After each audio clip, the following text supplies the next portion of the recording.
Alors, monsieur Cornillac, enchanté. J'adore votre patronyme, Cornillac. Quand je l'entends, ça me donne envie d'ouvrir un bocal de confit de canard et de déboucher une bouteille de Madiran. Dans Cornillac, il y a Corne, il y a Gnac, c'est un vrai nom de mousquetaire.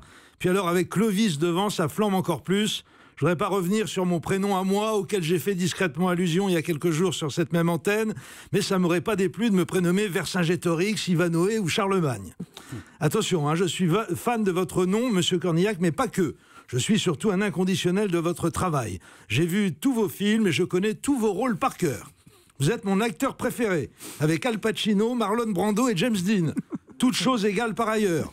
Comprenez par là que vous êtes quand même nettement au-dessus des trois autres. Et depuis que j'ai appris que vous étiez actionnaire de l'Olympique Lyonnais, j'ai cessé de soutenir Saint-Étienne. Terminé. À bas les verts. Oui, bon, je sais, je faillote éhontément, mais ce n'est pas très glorieux, je suis d'accord. Mais comprenez-moi, je suis plus très loin de la retraite. Je veux pas d'embrouille avec les invités. J'ai eu ma période de trublion en un autre temps et sur une autre antenne que celle où nous sommes. J'ai même été à 2 doigts de me faire casser la gueule par David Douillet. C'est lui qui l'avait dit.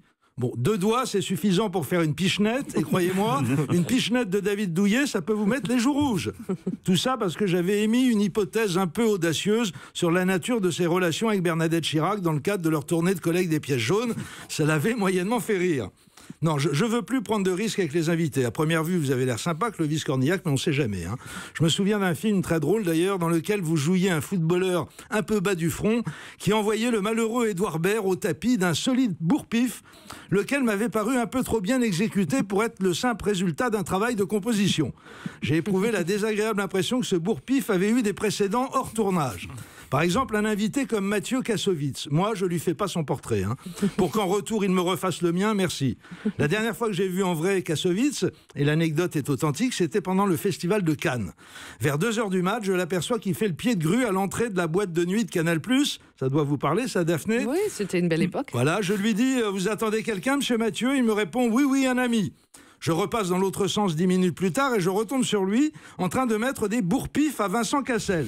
Alors bon, l'AFP ayant parlé d'engueulade virile, je rectifie, en train d'engueuler virilement Vincent Cassel, qui fait 2 têtes de plus et qui est ceinture noire d'à peu près tous les sports de combat qui existent sur Terre depuis l'invention de la paire de baffes.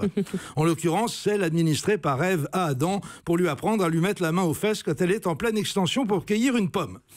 Vincent Cassel, il arrive même à être ceinture noire de yoga. Eh bien, ça l'a pas empêché de s'en manger 2 ou 3 bonnes de la part de Kassovitz cette nuit-là. Je suppose qu'il avait dû lui dire un truc qui lui avait pas plu, du genre Elvis Presley est mort, ou bien ce n'est pas Lee Harvey Oswald qui pilotait le Boeing qui s'est pas écrasé le 11 septembre sur le Pentagone qui était carré. Bref, le motif de sa vindicte était sans aucun doute parfaitement futile. Par conséquent, je vous le demande comme un service, Daphné, si vous invitez Kassovitz, assurez-vous que je ne suis pas inscrit au planning. Vous savez pourquoi il est en promo en ce moment, Kassovitz? Pour un film sur la boxe. Non. Imaginez que son film soit raté et qu'il me demande ce que j'en pense. Alors d'accord, je suis ceinture orange de judo, j'ai failli me battre avec David Douillet, ça peut l'effrayer, mais c'est pas garanti non plus. Non, ne le prenez pas mal, monsieur Cornillac, mais vous, les artistes, vous êtes d'une susceptibilité, mais alors maladive. On peut rien vous dire, pour nous, les chroniqueurs, c'est un problème. Quand vous avez en face de vous un acteur qui fêtera ses 50 ans l'été prochain, j'ai précisé un acteur, pour la bonne raison qu'une actrice qui fêtera ses 50 ans l'été prochain, ou n'importe quel jour de n'importe quel mois, ça n'existe pas. Donc un acteur qui approche de la cinquantaine tant redouté, c'est déjà compliqué à gérer. Mais si en plus l'acteur en question est en train de devenir réalisateur, ça le rend encore un peu plus nerveux. J'ajoute que si c'est son 2e film qui s'apprête à présenter au public, le fameux 2e film où tout le monde vous attend au tournant et dont la réputation de tueur de vocation dans l'œuf n'est plus à faire, il devient franchement taqué. Et alors si pour compléter le tableau, le 2e film en question est le 3e d'une série dont les 2 premiers épisodes ont fait 5 et 2 millions d'entrées et dans la production duquel on s'en doute un gros paquet de pognon est engagé, alors là, l'humeur de l'invité devient d'une extrême volatilité, repérable aux projections de vapeur qui s'échappent de ses narines quand il regarde le chroniqueur réputé caustique en face de lui et qui s'efforce de gagner du temps depuis maintenant 4 bonnes minutes. Chroniqueur qui vient de réaliser que s'il veut éviter d'énerver Clovis Cornillac à 48 heures de la sortie de son film, il n'y a que 3 mots qu'il puisse lui dire, c'est merde pour mercredi. Voilà. Cela étant fait, et au cas où notre invité n'aimerait pas qu'on lui dise merde, le chroniqueur préfère s'appliquer le principe de précaution en se carapatant discrètement. Pour changer, merci beaucoup Didier Porte. Merci. Europe 1.